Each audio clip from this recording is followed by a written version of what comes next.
देख रहे हैं आप, आपके साथ मैं हूं रश्मि। बुलेटिन की शुरुआत करेंगे बोकारो की खबर से, जहां मेयर समर्थक और चास वार्ड पार्षद के समर्थकों के बीच जमकर भिड़ंत हो गई। जमकर लात घूसे चले, जिसमें 2 वार्ड समर्थकों का सर फट गया। मारपीट के बाद खूब हंगामा भी हुआ। वार्ड समर्थकों ने चास थाने का घेराव कर दिया। आप तस्वीरों में साफ तौर पर देख सकते हैं कैसे चास थाने में वार्ड समर्थक जुटे हुए हैं और यहां पर जमकर तू मैं हो रही है। चास थाने में 6 लोगों के खिलाफ आवेदन दिया गया है। तस्वीरें देख रहे हैं आप कि कैसे 2 वार्ड समर्थकों के बीच हाथापाई हुई है, तू मैं हुई है और जमकर यहां पर बवाल काटा गया। थाने का भी घेराव किया गया। तस्वीरें देख रहे हैं आप, 2 तस्वीरें इस वक्त आपकी टीवी स्क्रीन पर हैं। मेयर समर्थक वर्सेस मेयर चास वार्ड पार्षद। यहां पर समर्थक दोनों ही आपस में भिड़ गए, लात घूसे चले और 2 लोगों के सर फटने की भी खबर मिल रही है। बोकारो की ये तस्वीरें हैं जहां पर आप देख रहे हैं कि किस तरह से यहां पर दंगल मचा। अब ये पूरा मामला थाने तक जा पहुंचा है, पुलिस के पास जा पहुंचा है। एक्सक्लूसिव तस्वीरें जी बिहार झारखंड आपको सबसे पहले दिखा रहा है। यहाँ आपको एक बार फिर से बता दें आपको कि चास थाने में 6 लोगों के खिलाफ शिकायत दर्ज कराई गई है। मारपीट का जो आरोप लगाया है, तो आप किस रूप से मारपीट से संबंधित में उन्होंने वीडियो फुटेज दिया है, जिसमें इस तरह की बात आने की बात की जा रही है। चोट भी लगा किसी ने? 2 आदमी जख्मी हैं, उनको इंजरी कटा करके उन्हीं के द्वारा एफआईआर लिया गया। अगली खबर जमशेदपुर से है। पिछले दिनों जमशेदपुर के बेलडीह में हुए सड़क हादसे में हुई एक मौत के मामले में हादसे का लाइव वीडियो सामने आया है। वीडियो में साफ तौर पर देखा जा सकता है कि किस तरह से युवक तेज रफ्तार में बाइक चला रहे हैं। हादसे के बाद चीखने चिल्लाने की भी आवाज साफ तौर पर सुनाई दे रही है, जो इस बात की पुष्टि करती है कि सड़क पर अलर्ट होना कितना जरूरी है, वरना कभी भी जान पर बन सकती है।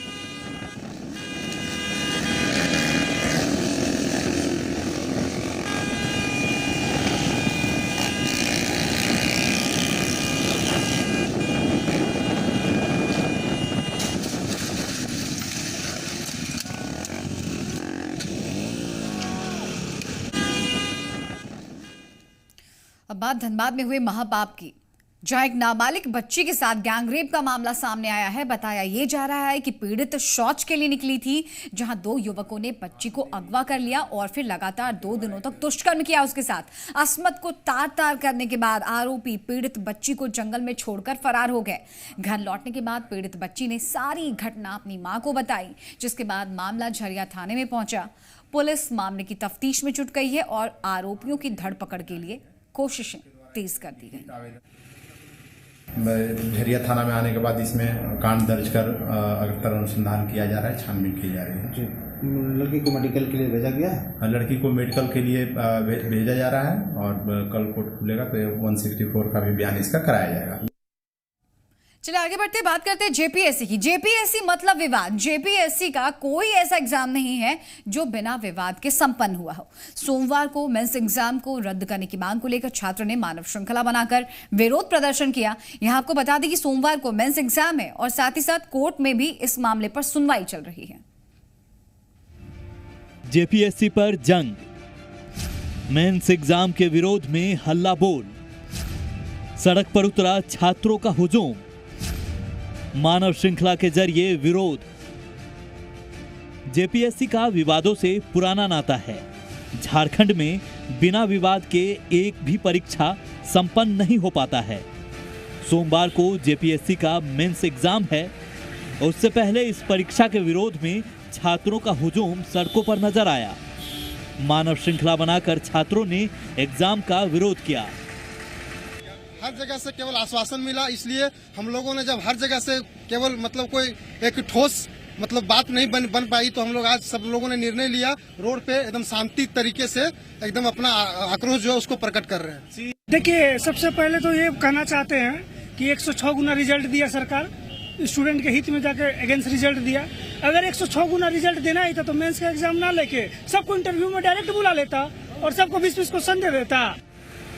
दरअसल आंदोलन कर रहे छात्र पीटी परीक्षा के रिजल्ट में अनियमितता का आरोप लगाते हुए परीक्षा को रद्द करने की मांग कर रहे हैं। इसी को लेकर झारखंड हाईकोर्ट में याचिका भी दायर की गई है। जाहिर है छात्रों का गुस्सा शांत होने का नाम नहीं ले रहा है, क्योंकि कोर्ट की तारीख हो और जेपीएससी प्रबंधन की नीति और नियत के मकर जाल में छात्रों को अपना भविष्य धुंधला नजर आ रहा है। मदन सिंह, जी मीडिया, रांची।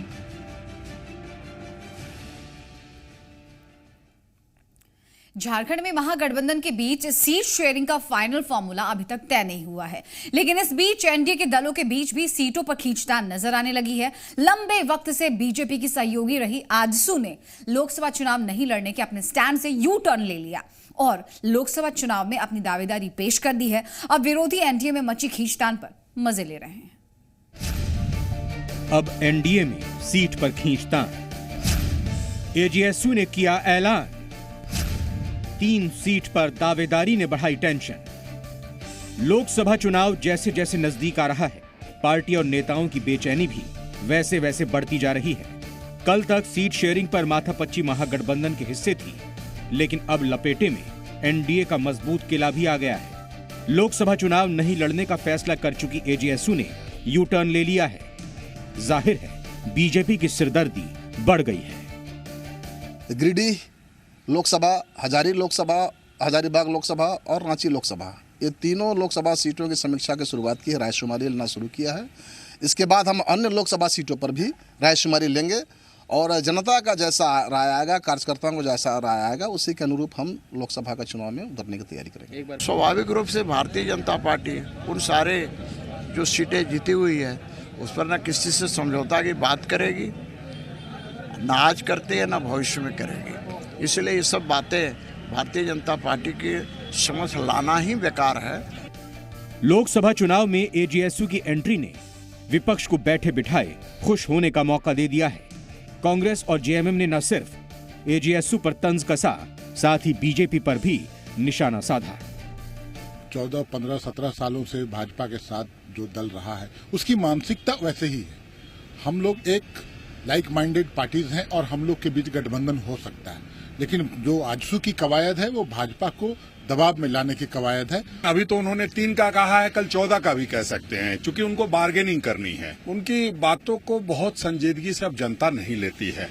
अगर उनको कोई भी बात संजीदगी से तभी जनता लेगी जब वो सरकार से बाहर आकर के अपना अस्तित्व बताएं कि हाँ, हम भी एक पार्टी हैं जो भाजपा से अलग होकर के कुछ कर सकते हैं।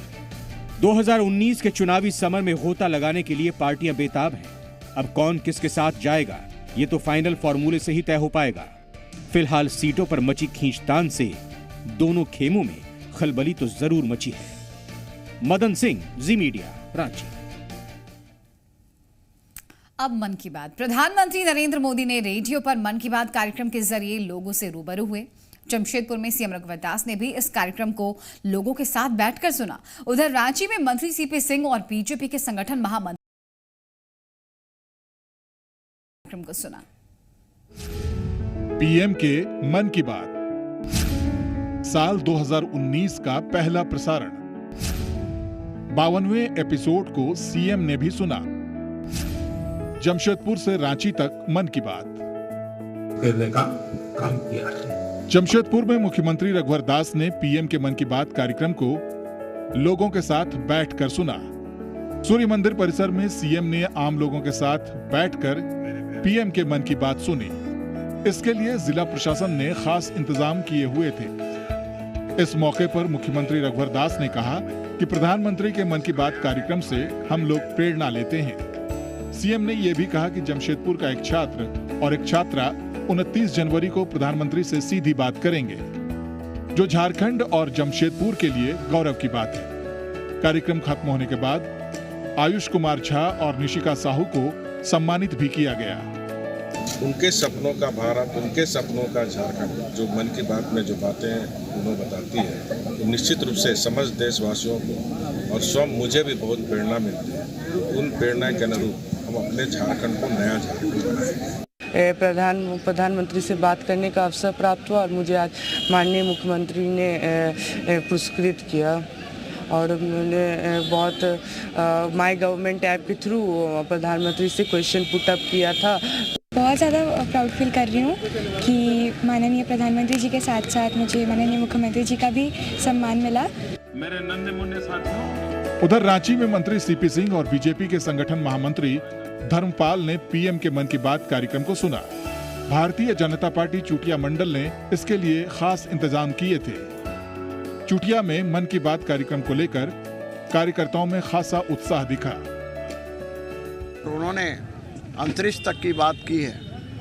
मैं इसके माध्यम से यही कहूँगा कि जिन लोगों ने मन की बात को सुना है वे सारे लोग अपनी भावनाओं को दूसरे को भी बताने का काम करें। मन की बात से प्रधानमंत्री जो बोलते हैं उनको सुनते हैं हम लोग, और पूरे भारतवासी को बहुत अच्छा उससे लाभ मिल रहा है। हम लोग को तो पूरा आशा है, हम लोग तो पूरा ही आशा लगाए हैं कि मोदी जी जीते। विश्वास भी है कि मोदी जी जीते, हम लोग का हम लोग जो सोचते हैं वो हम लोग को पूरा हो।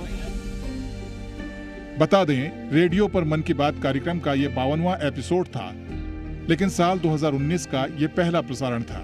मन की बात की शुरुआत पीएम मोदी ने सिद्धगंगा मठ के महंत शिव कुमार स्वामी जी को श्रद्धांजलि देकर की। इसके साथ ही पीएम ने वोट के महत्व पर बात करते हुए कहा कि मतदान करना हमारा कर्तव्य होता है और वोट नहीं करने पर हमें पीड़ा होनी चाहिए। जमशेदपुर से पीयूष मिश्रा के साथ सौरभ शुक्ला, जी मीडिया, रांची। उधर हजारीबाग में बरही प्रखंड के गोरैया कर्मा में आज केंद्रीय कृषि मंत्री राधा मोहन सिंह और केंद्रीय उड्डयन राज्य मंत्री सह हजारीबाग के सांसद जयंत सिन्हा ने भारतीय कृषि अनुसंधान केंद्र के प्रशासनिक और शैक्षणिक भवन का उद्घाटन किया। इस दौरान अतिथि गृह का भी शिलान्यास किया गया। इस कृषि अनुसंधान केंद्र का 28 जून 2015 को प्रधानमंत्री नरेंद्र मोदी ने शिलान्यास किया था और क्षेत्र के किसानों के जीवन को उन्नत बनाने की उसी दिन नींव भी रखी थी। मैं यहाँ आया कि मुख्यमंत्री जी से बात करूंगा और कोशिश होगा कि बिहार और झारखंड के अंदर ऐसे स्थान पर या कहीं भी लगा हुआ है मिल जाए, ताकि यह खोया हुआ गौरव हमारा जो बिहार से गया है पुराने बिहार में वापस। अब नायक की जुबानी सुनिए करगिल फतह की कहानी। करगिल युद्ध का जब भी जिक्र होता है नसें खुद ब खुद तन जाती हैं। भारतीय जाबाज सैनिकों की ये वो शौर्य गाथा है जिसे कभी भी भुलाया नहीं जा सकता।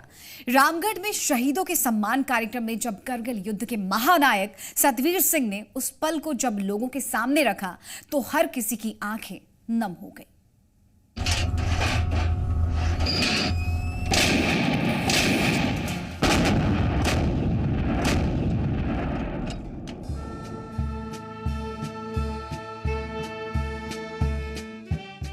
सफेद हिम की वादियां थीं रक्त से लाल, जब भारत माता खो रही थी अपने लालों को।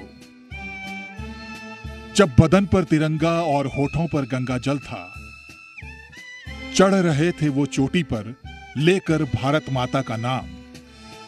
लगा रहे थे दुश्मन के रक्त का जाम, जब पूरा देश हर्षाया था।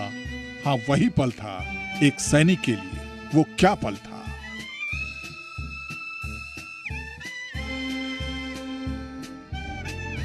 स्वागतम स्वागतम स्वागतम स्वागतम स्वागतम स्वागतम स्वागतम। आंखों में अब भी वो चमक बरकरार है। करगिल युद्ध के महानायक सतवीर सिंह को युद्ध के दौरान लगी गोलियों में एक गोली अभी भी उनके पैर में मौजूद है, जिससे वो अब भी बैसाखी के सहारे चलते हैं। लेकिन जब वो करगिल युद्ध का वो मंजर याद करते हैं तो सीना फक्र से चौड़ा हो जाता है। दो गोलियां मेरे को मैन लगी हुई है और बाकी छोटे छोटे जो टुकड़े हैं वे हाथ में, पैर में, छाती में, पेट में, पूरे शरीर में छेद हो गए। जो सफलता मिली है ये एक पूरी दुनिया में मिसाल है। वहाँ पर युद्ध जीतना असंभव था, इतना आसान नहीं था जितना कि लोग सोचते हैं। इस जज्बे का तोड़ नहीं, इस जुनून का जोड़ नहीं, करगिल फतेह की कहानी, नायक की जुबानी आप पर फक्र है। मौका था रामगढ़ के वेस्ट बोकारो में एक शाम शहीदों के नाम कार्यक्रम का। करगिल युद्ध के महानायक सतवीर सिंह को इस दौरान सम्मानित किया गया।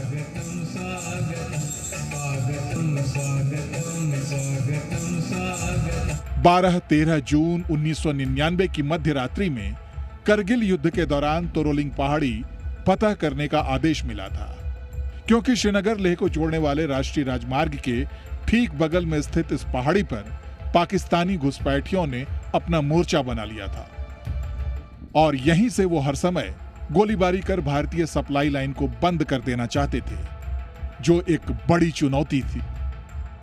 राजपूताना राइफल्स में लांस नायक के पद पर तैनात करगिल युद्ध के महानायक सतवीर सिंह आज भी उस लम्हे को भूले नहीं। सतवीर सिंह युद्ध में बुरी तरह घायल हो गए, कई गोलियां लगी थीं। 36 घंटे के बाद फर्स्ट एड मिला था और 9 बोतलें खून की चढ़ाई गई थीं, लेकिन जब आंखें खुली थीं, भारत माता की जय जयकार थी। का पूरा खून निकल चुका था और लगभग 36 घंटे बाद में एक छोटी सी फर्स्ट एड मिली थी, जिसमें इंजेक्शन वगैरह दिए गए और तीसरे दिन जाकर के इसका ऑपरेशन हुआ। खून की कमी थी, 9 बोतलें खून भी चढ़ाई गई। जीत के इस नायक का हौसला अब भी 7वें आसमान पर है, क्योंकि मजबूत हाथों की वजह से सरहद सुरक्षित है। झूलन अग्रवाल, जी मीडिया, रामगढ़। चलिए यहाँ रुकेंगे एक छोटे से ब्रेक के लिए। ब्रेक के बाद देखिए झारखंड में विंटर रिटर्न्स।